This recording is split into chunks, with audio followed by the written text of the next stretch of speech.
Okay, so Matthew 5, 6, and 7, it is the Sermon on the Mount, and I love how God kind of preordains things, because if you have not been to the service yet, Pastor Chris is also going to talk about Matthew 5.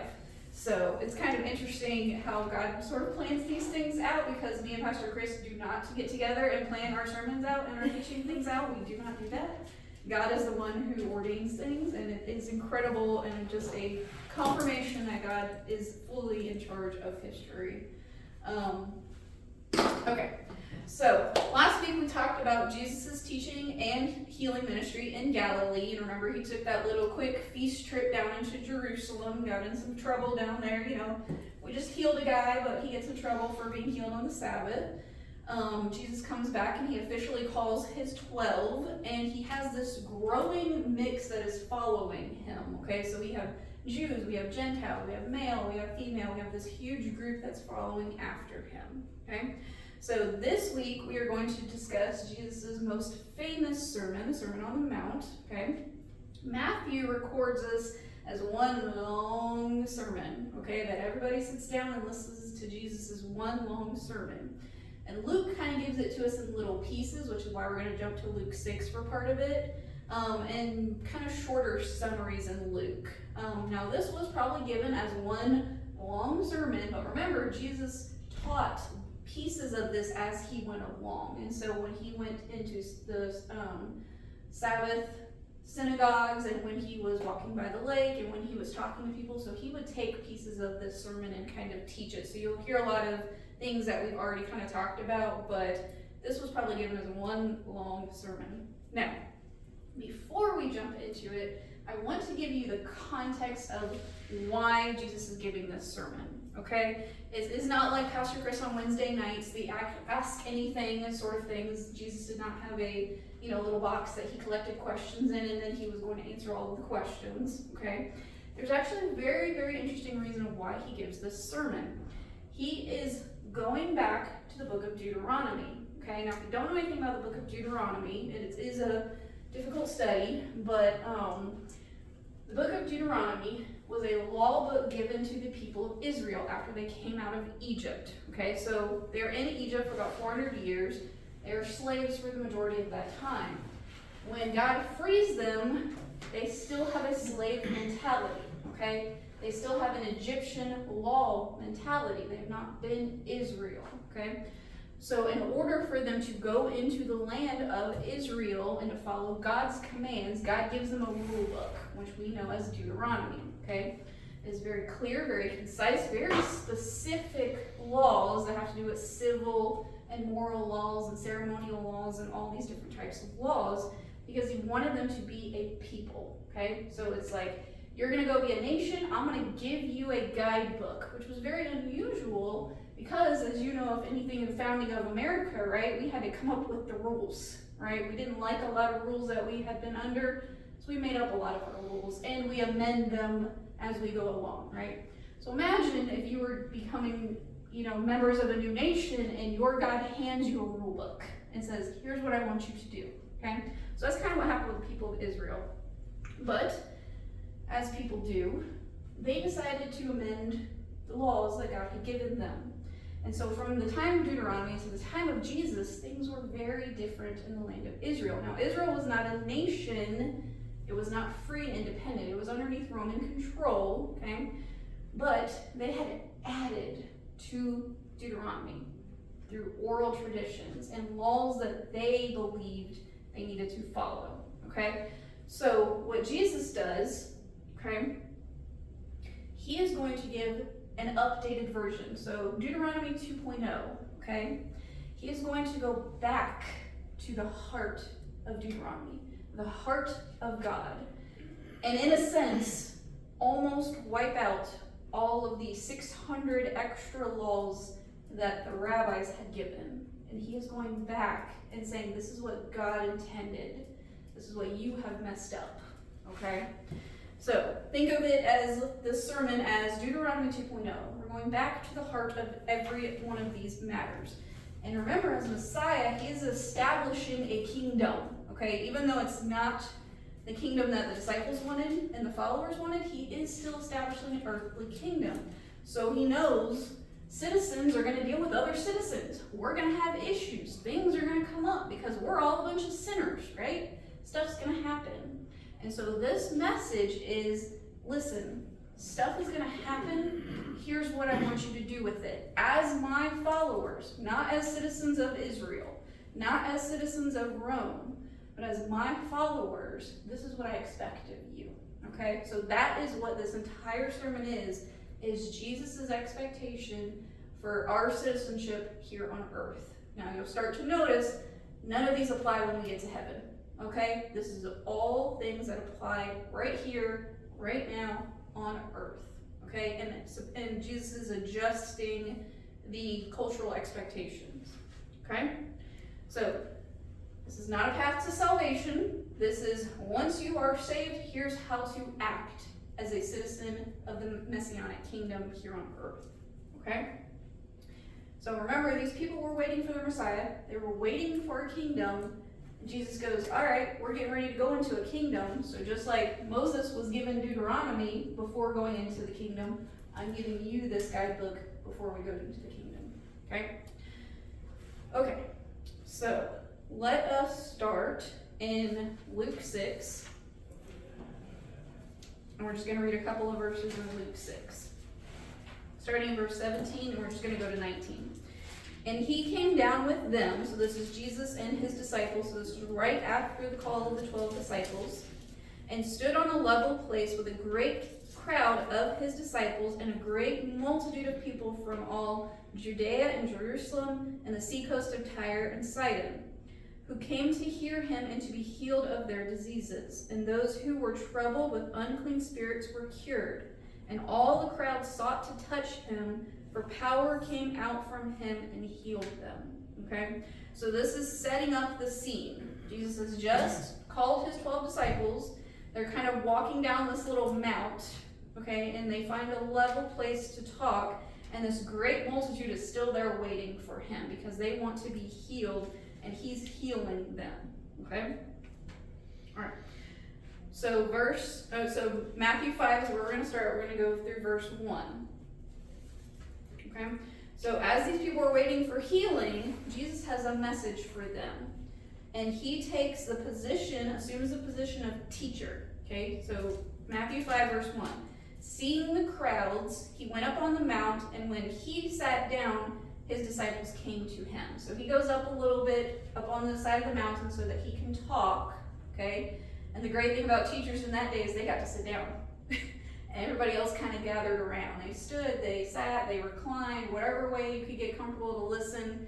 Your teacher sat down to talk.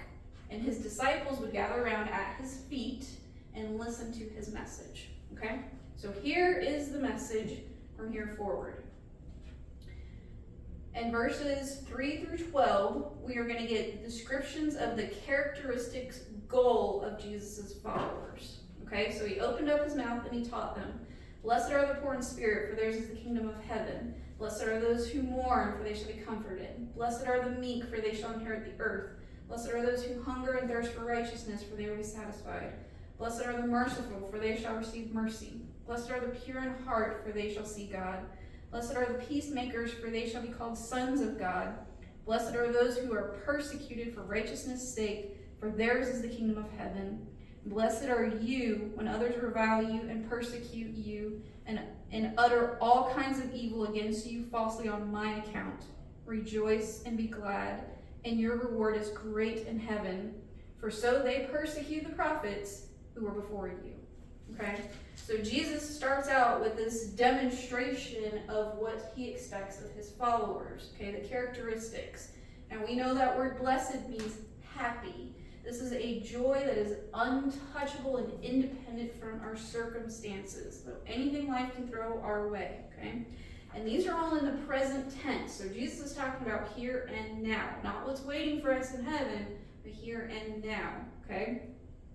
So the poor in spirit, we come to Jesus offering nothing. We come empty-handed to him, and he offers us the entire kingdom, okay? We are mournful, deeply grieved over our sin, and Jesus comforts us.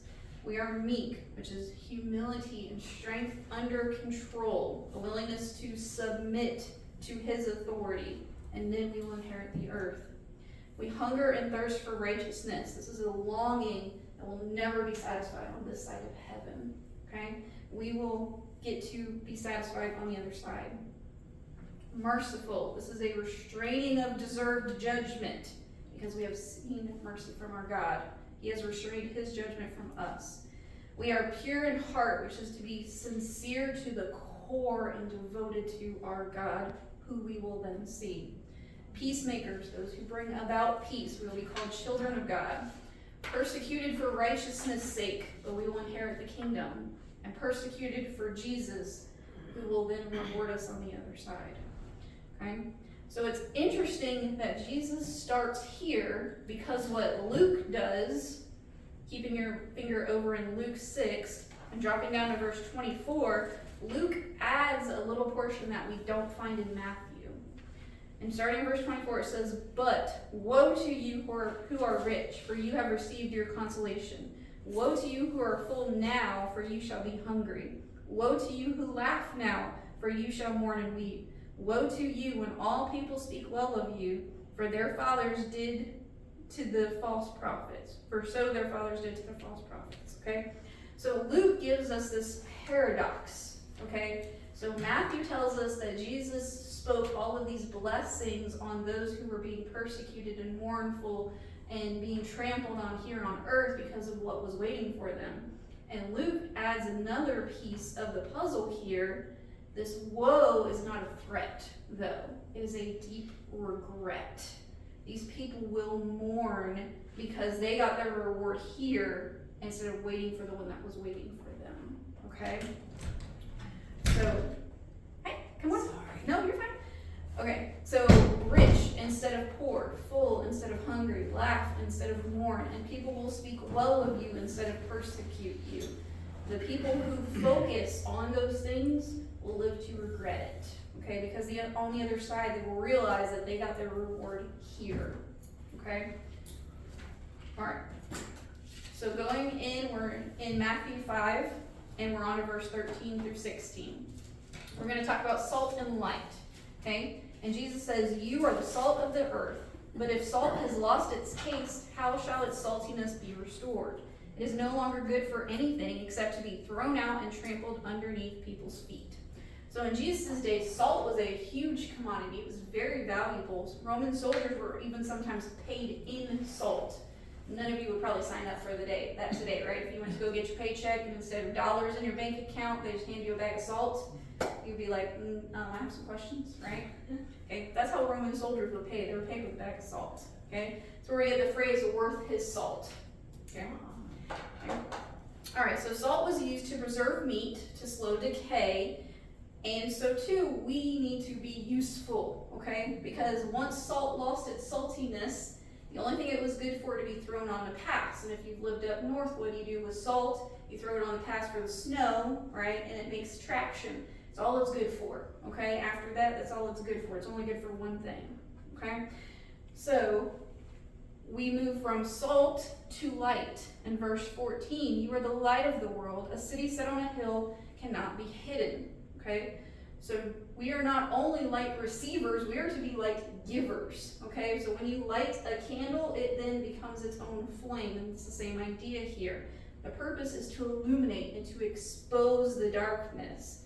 Therefore, light must be exposed before it's any good. Just like salt, it has to come in contact with something. It has to come in contact with meat or with a dish that is flavoring or even with the ground and the traction. There has to be that purpose in it has to come in contact with something. So we cannot live in isolation. We cannot hide ourselves away. Okay, we have to come in contact with something, with other things. Okay, so Jesus gives that call and that compliment, and then what he is going to do is then adjust expectations. Okay, so as we said, the people of Jesus' day had added to God's law, and Jesus was kind of going, we need to get back to the original law, okay? So he starts with the law in verse 17.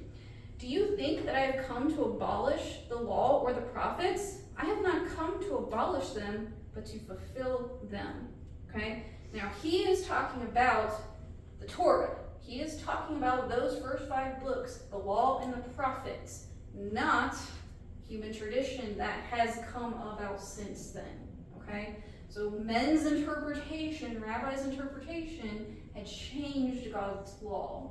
So Jesus was not saying, I'm coming to abolish all of God's law, I'm coming to fulfill it all.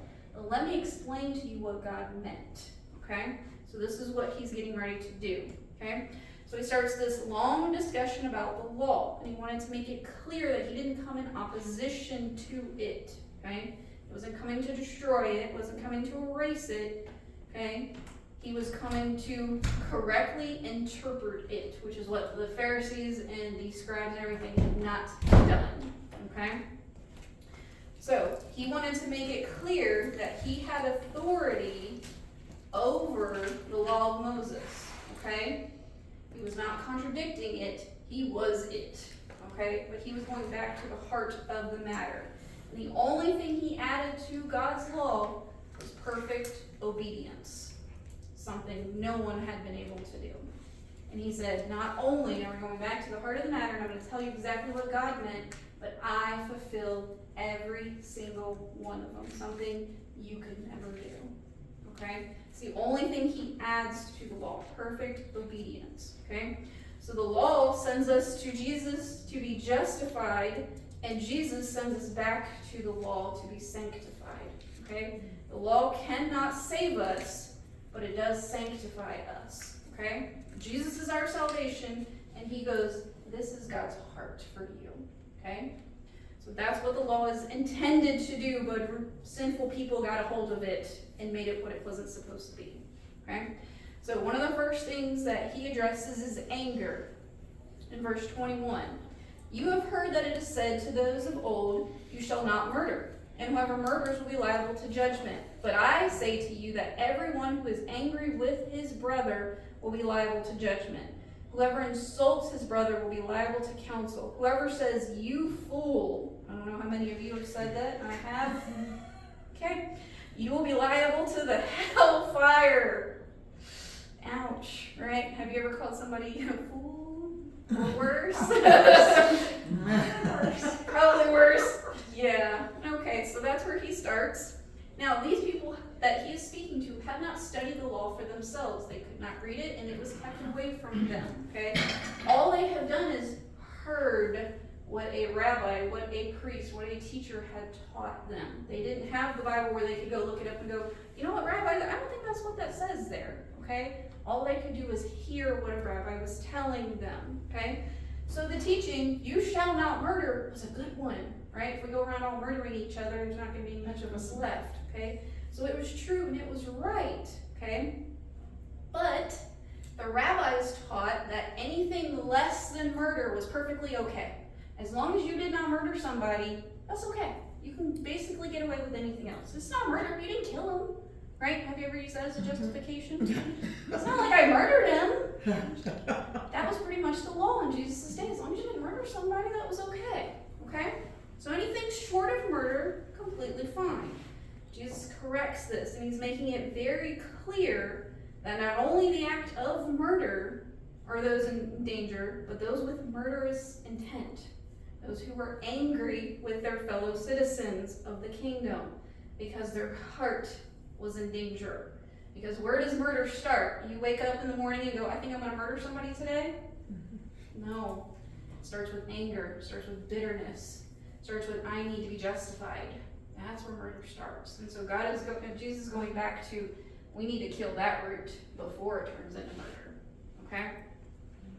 So Jesus goes on to describe the importance of the idea by explaining even if someone is in the middle of giving a gift to God, and God reminds them, you are angry with your brother, they just need to leave it and go take care of that issue, and then they can come back. So what does that tell us about the heart of God? Remember the lesson the homework assignment that Jesus gave the Pharisees? I desire mercy more than sacrifice.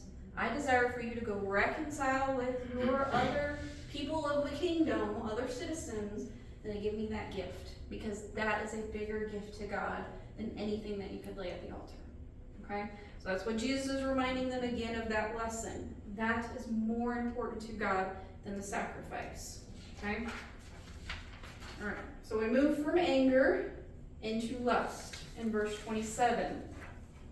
Jesus says, "You have heard it said that you shall not commit adultery." Spoiler alert for those of you who have not been in the service yet. For those of you who have, Brother Chris does a fabulous job of preaching on this today. Please go hear it. "You have heard it said that you shall not commit adultery. But I say to you that everyone who looks at a woman with lustful intent has already committed adultery with her in her heart." Okay, so I'm not going to expound on this a whole lot because Pastor Chris does a fabulous job. But I want you to understand what the teachers of the law thought about adultery that day. Now, they rightfully taught that it was absolutely wrong. You should not do it. But they only applied it to the actions, okay? Jesus explains that it is possible for us to commit adultery in our hearts, in our minds, okay? And this is moving from simply the act all the way back to the intent, okay? To the focus of the sin. And can I tell you something, ladies? This doesn't just mean men looking at women. This means anything that you set your heart and mind on that is not godly, okay? That's what lust, something that you want and crave that you don't have, that you think you deserve, okay? That is lust, all right? Now, while we may not be able to control every single thought that passes through our minds, we can decide what we focus on, okay? And that's where we need to focus. Where is our heart and our mind resting on, okay? Because Jesus, again, you don't wake up in the morning and go, "I think I'm going to commit adultery today," right? It starts with those little tiny pieces, those little tiny buildups. So Jesus is going back to the heart of the matter. He's also changing our attitude towards sin, okay? So he goes on to say that if your eye or your hand is leading you to sin, gouge it out and cut it off. He's not actually saying gouge it out and cut it off. What he's trying to do is to say, if you gouge out both of your eyes and you cut off both of your hands, can you still be angry? Can you still lust? Absolutely, because it happens in here, and it happens in here. It doesn't happen here, okay? This is just the outside that people see. So if you still cut off all your hands, gouge out all your eyes, guess what? You can still sin, okay? So what he is saying is you need to be very careful with sin. It is not just here. It's not just here. It's here and it's here, okay? We need to be very, very careful with sin. And also willing to let part of us die, okay? So if we are aware of something in our life that is causing us to sin and leading us to sin, we have to be okay with the sacrifice to cut it off, whatever it is. Whatever thought, whatever location, whatever people, we need to be willing to sacrifice that in order not to sin, okay? Better for that part to die than for us to be led into sin, okay? So then he moves right from that into divorce in verse 31. And it says, "It was also said, whoever divorces his wife, let him give her a certificate of divorce. But I say that everyone who divorces his wife, except on the grounds of sexual immorality, makes her commit adultery, and whoever marries a divorced woman commits adultery." Okay? Now, this is a very, very sensitive topic, and I'm going to tread very, very lightly, okay? Because in our culture, it's very different from them, okay? On the other hand, divorce is very messy and absolutely breaks the heart of God, okay? But it is absolutely necessary to redefine boundaries of someone who is harming you, okay? So there is a difference there. You absolutely have the right to redefine boundaries, okay? But it breaks God's heart when divorce happens, okay? In God's hands, every marriage, every relationship can be saved. Please hear me, but not everyone will be, okay? It's absolutely possible when you place that relationship in God's hands that God is the one who can restore it, heal it, change it. But that doesn't mean everyone is. Okay? We still live in a sinful, broken world. Some are just not going to be saved for one reason or the other. Okay? Now, let's look at the historical context of this. In Jesus' day, they were pulling from Deuteronomy 24:1, which granted divorce on the basis for adultery. So if the woman went out and had an extramarital affair, a man could divorce her. Same for the other way around, okay?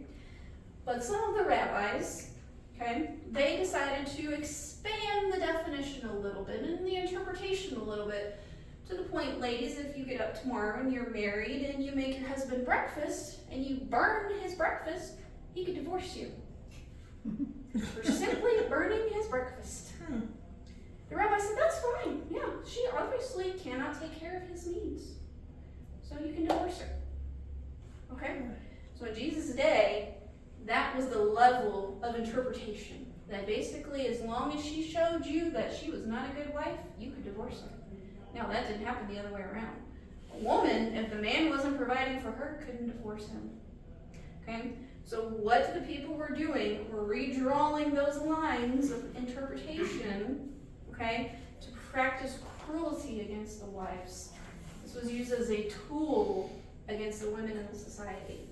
And if a man was tired of you, it was very easy for him to come up with an excuse to divorce you, but not the other way around.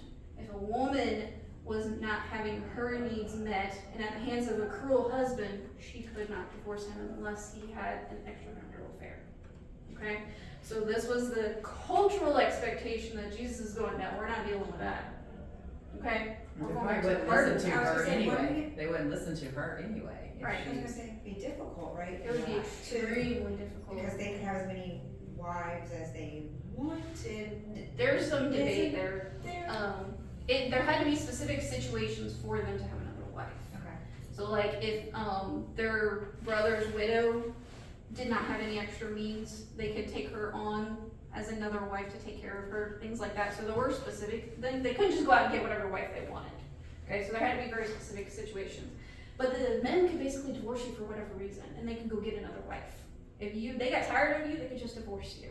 Okay? So this was cruelty against the wives. Well, and she also couldn't be like the witness for the adultery. Yeah, so she would have had to find other witnesses. If she knew her husband was having an affair, she would have to have witnesses to that affair. Male witnesses Which to that males are affair. gonna like, Exactly. Right. Nobody's That's gonna why believe her, it was so difficult in that time. Yes. Okay. So the issue revolved around the interpretation of Deuteronomy 24. But Jesus is making it clear the only exception is adultery. Okay? Not anything the wife does to displease her husband. And he also goes one step further to show God's heart in this matter. While God allows divorce in certain situations, it still breaks his heart. Okay? And he looks at it as if you get married for all these ridiculous reasons, in his mind, you're still married because you got divorced for ridiculous reasons. So if you go get remarried, if you go have relations with somebody else, you might as well just chalk it up to adultery in his mind because you're still married. Even though you got a legal piece of paper, you're still married in his mind because you got divorced for ridiculous reasons, right? You couldn't agree on the couch color, right? People get divorced, right? We couldn't decorate the house together. Couldn't agree on curtains, so we're just gonna get divorced, right? God's like, that's ridiculous. Don't do that, okay? Absolutely breaks his heart. All right. So Jesus was making it clear that those who were seeking divorce needed to make sure of their reasons. They needed to be very careful about their reasons, not because their wife burnt their eggs in the morning, okay? Being very, very careful. All right, so he moves from divorce into vows or oaths. So you're kind of starting to see a pattern here. We'll talk about that. There's a pattern here.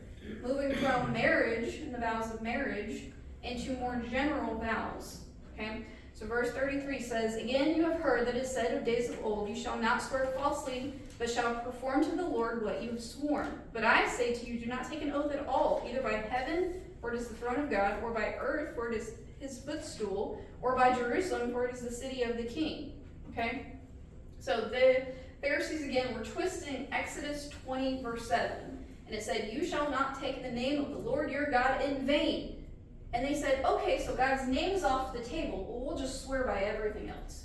We'll swear by Jerusalem, we'll swear by our mama, right? We'll swear by anybody else, and that's fine. And Jesus is saying, no, okay? That is not what God meant, okay? He is saying you need to be very careful with oaths and vows, and that your word should carry its own weight. Your yes should be yes, and your no should be no. You should have no need to make any oaths and swear any vows, okay? Because that weakens your word, okay? All right, so revenge. 38 and 39. You have heard it said, an eye for an eye and a tooth for a tooth. But I say to you, do not resist the one who is evil. But if anyone slaps you on the right cheek, turn to him the other also. Okay, so now this is a very famous one. This is in Exodus 21:24. And the law did teach an eye for an eye and a tooth for a tooth. But they were taking it out of context. Okay, let's talk about the original context of that. It was for civil retribution. Okay, and it was limited to civil retribution. Because what was happening is that if somebody came and took something from you, right? The people would go out there and they would like, I want that back plus I want revenge. Okay? And that was happening. When we see this in our day, we sue and they get countersued and countersues. That was happening in their day. And so God was drawing a line in the sand. Equal for equal. Equal for equal. Stop seeking retribution. Stop seeking revenge and drawing a line. Okay? Now, Jesus kind of takes this, okay, and reorganizes it, because they had come to a point where if I punched you in the eye and gave you a black eye, you were allowed to punch me back and give me a black eye, okay? Anything that happened in your relationship with another person that they did to you, the Pharisees were like, you legally are allowed to do whatever you want back to them, as long as it's the same thing, okay? So if you come on my property and kill my donkey, I get to go on your property and kill your donkey. That's fair, right? That's fair, okay? So that's what the Pharisees were telling them was the interpretation of the law. Eye for eye, tooth for a tooth. They did something to you, you can do it right back to them, okay? Now Jesus is going, if that keeps happening, right, we all are going to walk around with black eyes and dead donkeys, right? Okay, where does it end? Where does the revenge end, okay? Instead, we need to trust God to defend us, to take revenge on our behalf. Okay? And then he goes a step further. He talks about this idea of slapping the other cheek. Now, again, we're going to talk about the context of this, and I'm not going to ask for a volunteer. Okay? If you are facing somebody and you are going to slap them on the right cheek, we are right-handed. Okay? In order to slap them on the right cheek, it needs to be a backhand to slap them. Everybody understand? Mm-hmm. I'm facing a human being, they're facing my way. In order to slap their right cheek, I have to do this to slap them, right? None of us slap like this, okay? We slap this. This was an insult. This was as enough as calling somebody a fool. This was not a physical attack, as we would see it today, right? If somebody walked up to you and slapped you, you would punch them probably, right? Not in that day. This was an insult. And so what Jesus is saying is turn the other cheek, so this person would turn the other cheek, which would then force me to slap them this way. An open hand putting us equal. Okay? So he is not saying, and I want to be very careful with this, he is not saying that if somebody is physically attacking you, you are not allowed to defend yourself or someone else. Okay? It's not what we're saying. This was not we're going to then tussle on the floor and go at it. This was an insult, okay? You see it a lot in medieval times where they take off their glove and they slap you with their glove. That's where this came from, okay?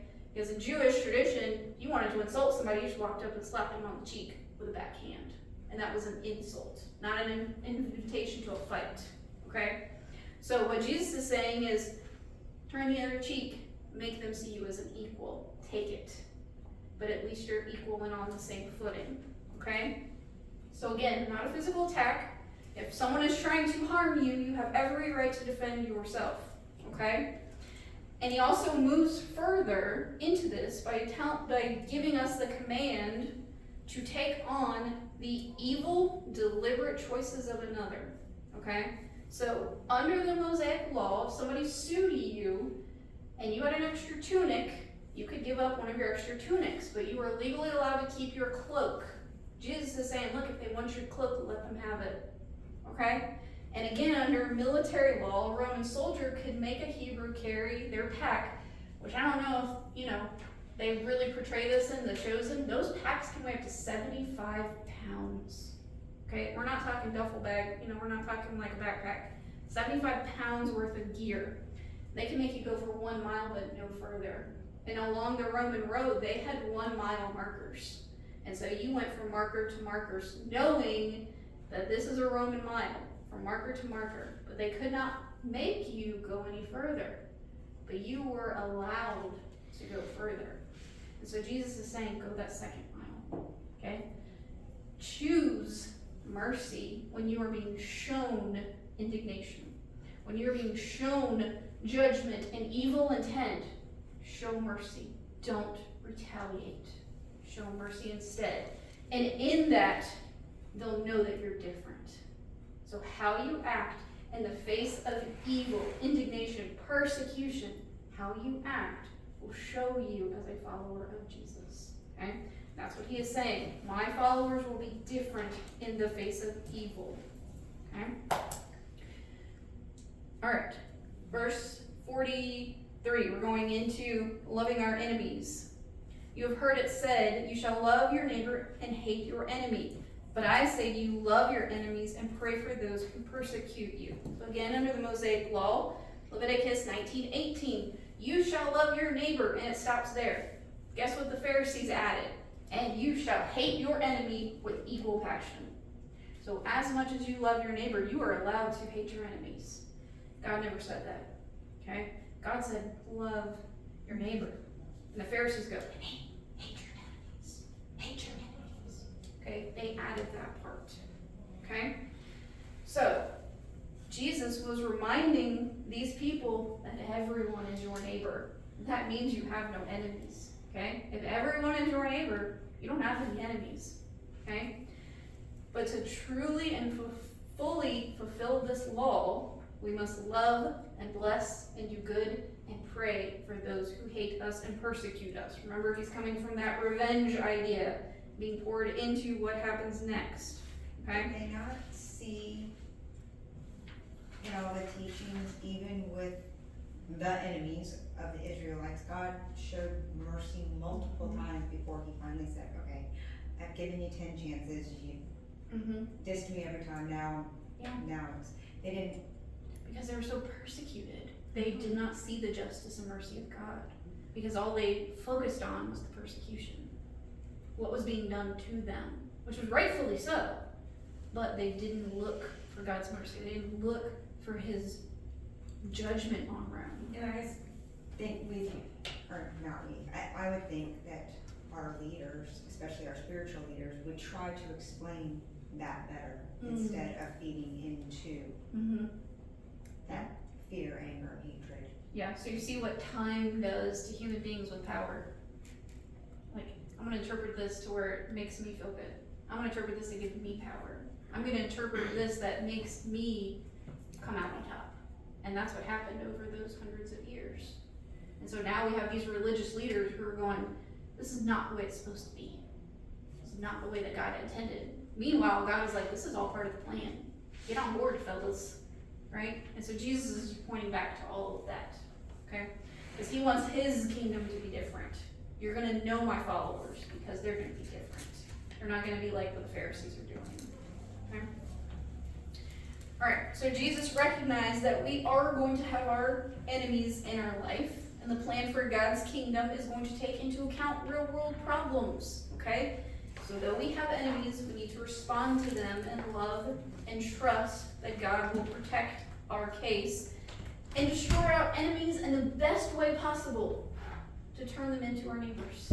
Because as we love and as we show God's love, what usually happens to someone when they realize they can't take advantage of us, when they can't rile us up, when they can't get us to be like them, they go, what's different about you? Why are you acting like this? Okay? They tire of trying to. They tire of trying. And they try to figure out what's different. Okay? That's God's plan. Okay? So if we merely return what's been given to us, we're no better than unsaved people, right? If somebody punches you and you punch them, they're, okay, what's different about you? Somebody punches you and you go, you know what? Is there something I can do for you? Is there something I can pray for you about? Because there's obviously something going on in your life. And that person goes, whoa. Wait a minute. You know. Okay? Alright. So, Jesus goes on to explain in this passage that if you could keep all of the laws perfectly, you would be greater than a Pharisee. Okay? This is the thing that we need to enter God's kingdom. We need to be perfect. But he tells us that there's only one person who has ever done it. And you're looking at him, right? As he's given this message, he's going, I'm the only one who can do that for you. Okay? So his righteousness gets credited to our account. And that is how we obtain perfection. Not that we can be perfect. We're called to be different. Okay? Not called to perfection. Called to be different. And it's God's merits on Jesus. Alright. So going into chapter 6. 6:1. Beware of practicing your righteousness before people in order to be seen by them. For you will have no reward from your Father who is in heaven. So Jesus reminds them not to do righteous things for other people, because you're starting to see the logical conclusion here. Well, if somebody punches me and I go pray for them, right, everybody's going to be like, yes, you did such an amazing godly thing, right? So I'm just going to keep doing that. And so Jesus goes, whoa, fellas, let's be careful with that, okay? Don't just do things for the display and the image of it, okay? Because when you have the applause of men, you have your reward. There's no more rewards waiting for you. So the issue is about motivation. All right, and then he goes into prayer in verses 5 and 6. And when you pray, you must not be like the hypocrites, for they love to stand and pray in the synagogues and at the street corners, that they may be seen of others. Truly I say to you, they have received their reward. Okay? This is what would happen to the Pharisees. When they would go to pray, they would find a crowd. And they would do these long, amazing, repetitive prayers. And everybody would go, oh, they're just so godly. Look at them. I wish I was like them. They're so amazing. Okay? And Jesus is saying their vain repetitions are completely devoid of God. Okay? They're not even talking to him. They're talking to the crowd. Okay? Now, it doesn't say that we can't pray publicly. What it's saying is, where is our attention and our focus at? Okay? Are we focusing on God, or are we focusing on other people? Okay? Right kinds of prayers isn't this vain repetition, but what he gives us is a structure for our prayers, a measuring stick for our prayers. So we're not supposed to say this prayer every day as a repetition, or God, Father who is in heaven. It's not supposed to be a repetition. It's supposed to be a measuring stick. Do our prayers focus on God? Do our prayers bring our needs and desires to God? Do our prayers ask for forgiveness? Okay?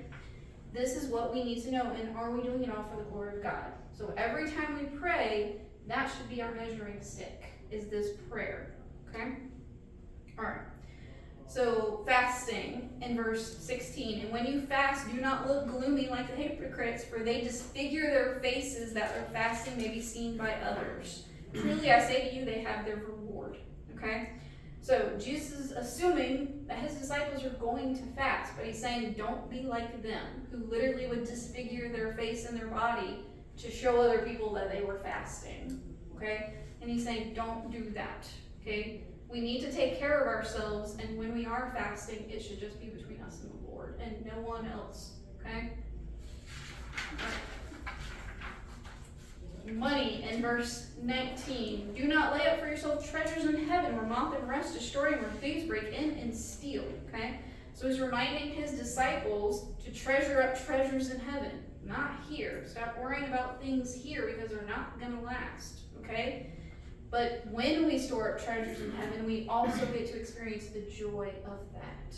Okay? Knowing that when we do the things that are going to make a difference in eternity, we can experience the joy here and now too. Okay, we got to choose our focus. Worry in verse 25, which is great. Therefore I tell you, do not be anxious about your life. Because what happens when you tell someone not to worry about storing up treasures, they go, I have a question. How am I going to eat?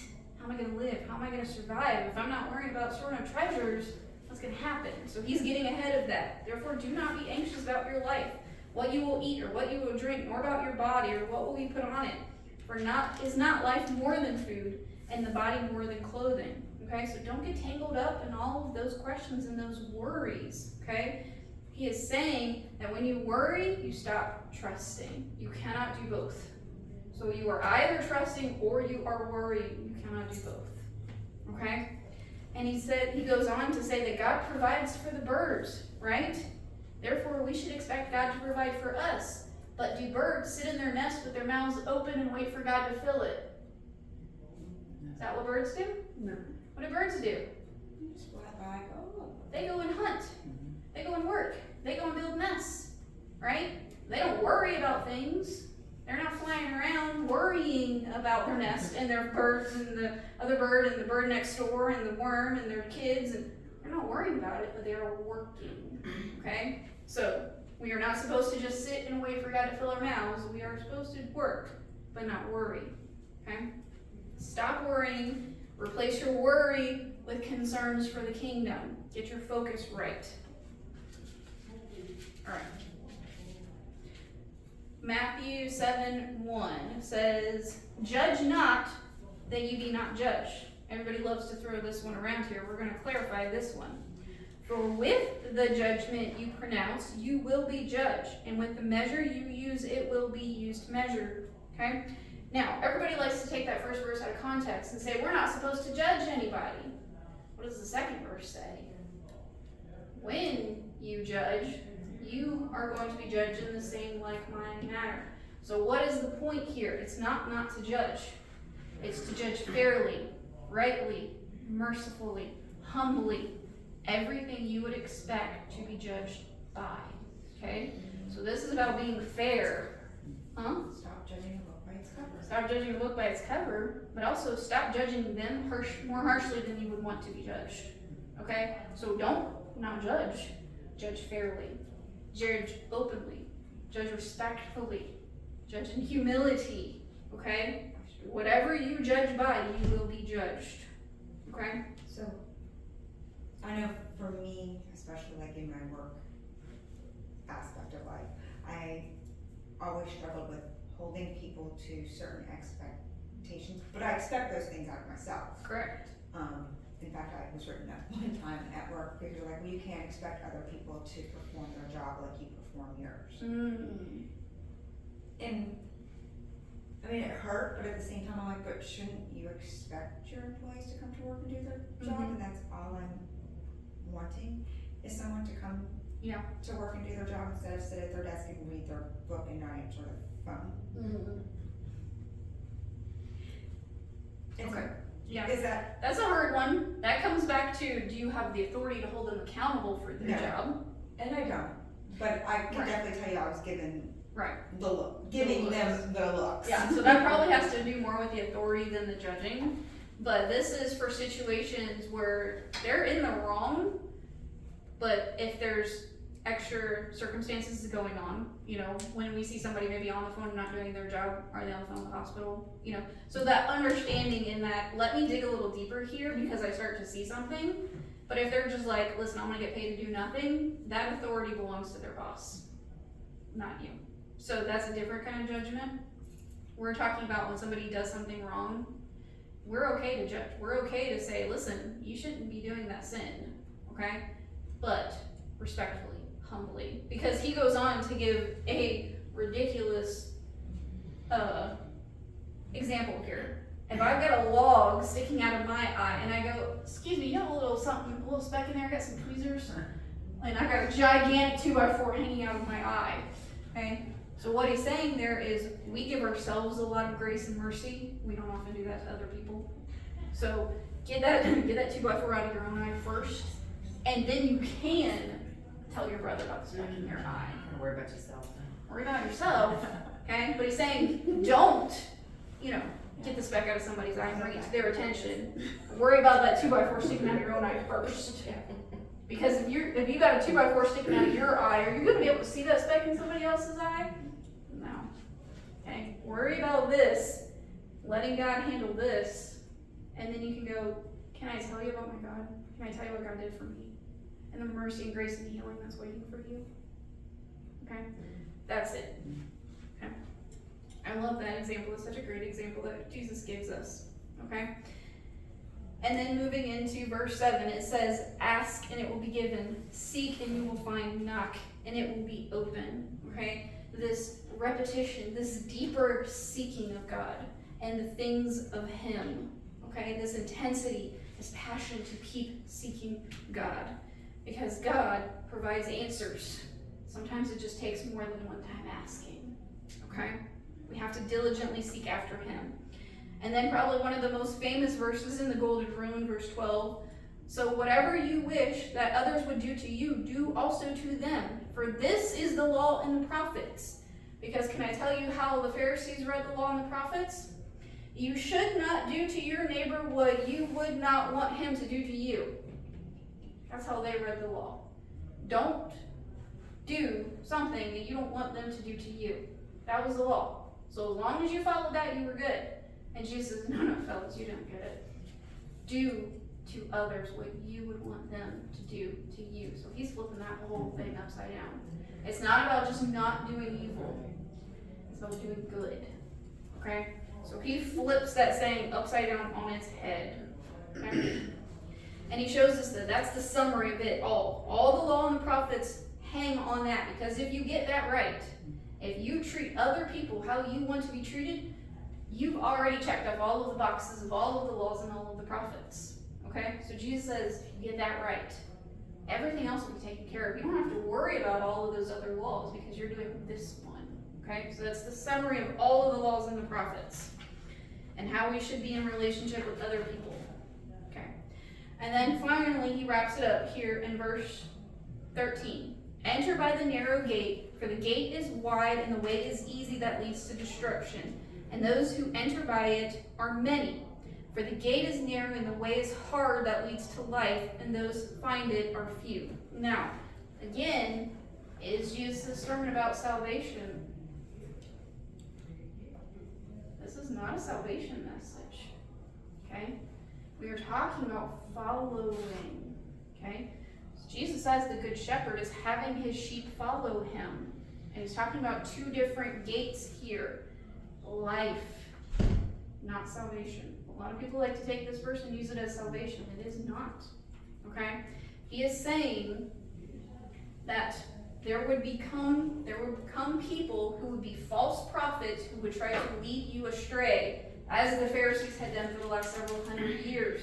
Because remember, they're changing all these laws. They're reinterpreting all of these laws. Remember our poor women who are getting divorced because they burnt their husband's breakfast. That's the way to destruction, people. That is a wide interpretation that everybody believed. And Jesus is saying, no, my path is narrow and it's rocky, but it's worth it because it leads to life and not destruction. Okay? So we are talking about the gates of life, not the gates of eternal life. Okay? So please readjust that. Kingdom life here on earth is not going to be easy. It is going to be rocky because if somebody harms you, if somebody takes advantage of you, your urge is to get them back and to revenge and to get back what's yours. But Jesus is saying the narrow, more hard, more difficult way is to not, to trust God, to take that rocky step and trust me. Okay? So this is life here in the kingdom. We need to follow Jesus. Okay? And then in verse 15 it says, beware of false prophets who come to you in sheep's clothing, but inwardly are ravenous wolves. So he clarifies what he means. He is talking about wolves. Don't stop in verse 14 and go, this is a salvation message. Go on to verse 15 and he goes, I am talking about people who are going to come along and try to lead my sheep astray. Okay? They're going to come like wolves. And the Pharisees are all standing there listening too. And he's talking about them. And he's talking about those who would come. Okay? Because they were leading sheep astray from the kingdom. By their own interpretation, by their own philosophy, by their own biased interpretation, they were leading people away from God. Okay? And Jesus said, those are people you gotta be watching out for. Okay? And he says, you will know them by their fruits. So watch their lives. Watch what they do. Does it line up with what I'm telling you? Okay? So he's saying, we are absolutely allowed to judge someone. Carefully, mercifully, humbly, respectfully. But we absolutely need to go, is what you're doing lining up with what God says? Are your fruits matching up? Does your walk and your talk match up? Okay? And he says that of everyone who leads you through the gospel, everyone who leads you to the word. Match it up with the word. Don't take any person's opinion. Don't take any person's interpretation. Don't take anybody's law, match it up with the word.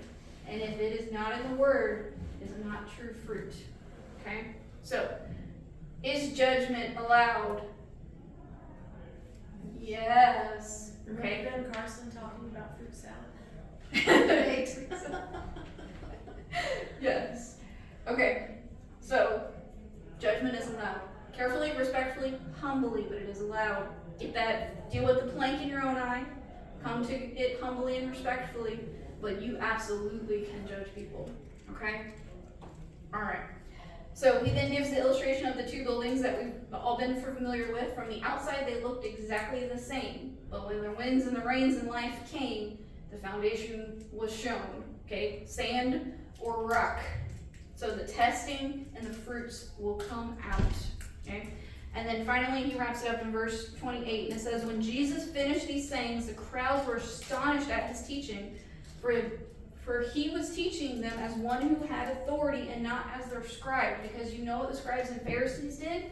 Well, my rabbi said, because his rabbi said, because his rabbi said, because his rabbi said, they were parrots. They would literally only say whatever their rabbi said. And Jesus is not saying, my rabbi said. He's saying, I said. God said. I said. God said. He is not saying, Rabbi so-and-so said, because Rabbi so-and-so said, because Rabbi so-and-so said. That was what was expected in that day. If you diverted from your rabbi, you were a bad teacher. Okay? And so they were astonished at Jesus because he was not going based off an authority of any rabbi. He was going based off his own authority. And he was pointing them right back to Deuteronomy, right back to Exodus, right back to the heart of God, and basically asking them to set aside hundreds of years of oral traditions that had brought them destruction and away from God. Okay? So that is the call to be very, very careful to go back to the heart of God and not man's interpretation. Okay.